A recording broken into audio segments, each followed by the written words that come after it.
தென்காசி மாவட்டம் சங்கரன் கோவிலில் ஆடித்தபசு திருவிழா லட்சக்கணக்கான பக்தர்கள் சுவாமி தரிசனம். தென் தமிழகத்தில் பிரசித்தி பெற்றதும் 1000 ஆண்டுகள் பழமை வாய்ந்த திருத்தலமான தென்காசி மாவட்டம் சங்கரன் கோவிலில் அருள்மிகு சங்கர நாராயண சுவாமி திருக்கோவில் உள்ளது. இத்திருத்தலத்தில் ஆண்டுதோறும் ஆடித்தபசு திருவிழா வெகு விமர்சையாக 12 நாட்கள் கொண்டாடப்படுவது வழக்கம்.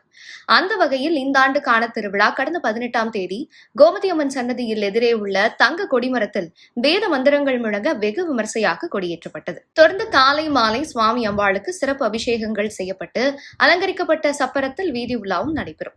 இவ்விழாவின் சிகர நிகழ்ச்சியான இன்று ஹரியும் சிவனும் உலகத்திற்கு ஒன்றே என்று பக்தர்களுக்கு உணர்த்தும் வகையில் தபசு காட்சி கொடுக்கும் நிகழ்வானது மாலை 6 மணிக்கு மேலாக நடைபெற்றது.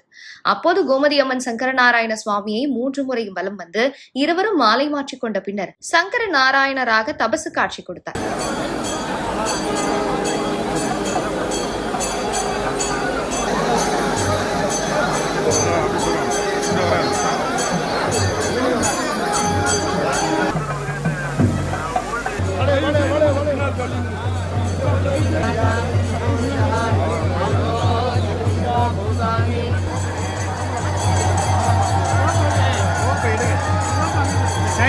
சைடு மட்டும்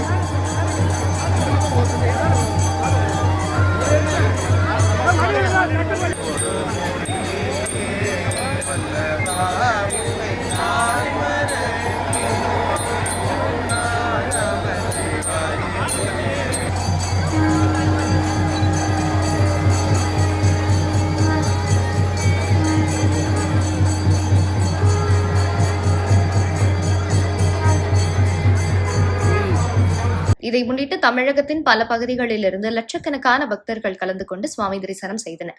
மேலும் பக்தர்களின் பாதுகாப்பிற்காக தென்காசி, நெல்லை, தூத்துக்குடி, கன்னியாகுமரி உள்ளிட்ட 4 மாவட்டங்களிலிருந்து சுமார் 2000த்திற்கும் மேற்பட்ட காவல்துறையினர் பாதுகாப்பு பணியில் ஈடுபட்டு வருகின்றனர். மேலும் இவ்விழாவை முன்னிட்டு தென்காசி மாவட்டத்திற்கு மாவட்ட ஆட்சித்தலைவர் ரஞ்சித் சிங் உள்ளூர் விடுமுறையும் அளித்து உத்தரவிடப்பட்டுள்ளது குறிப்பிடத்தக்கது.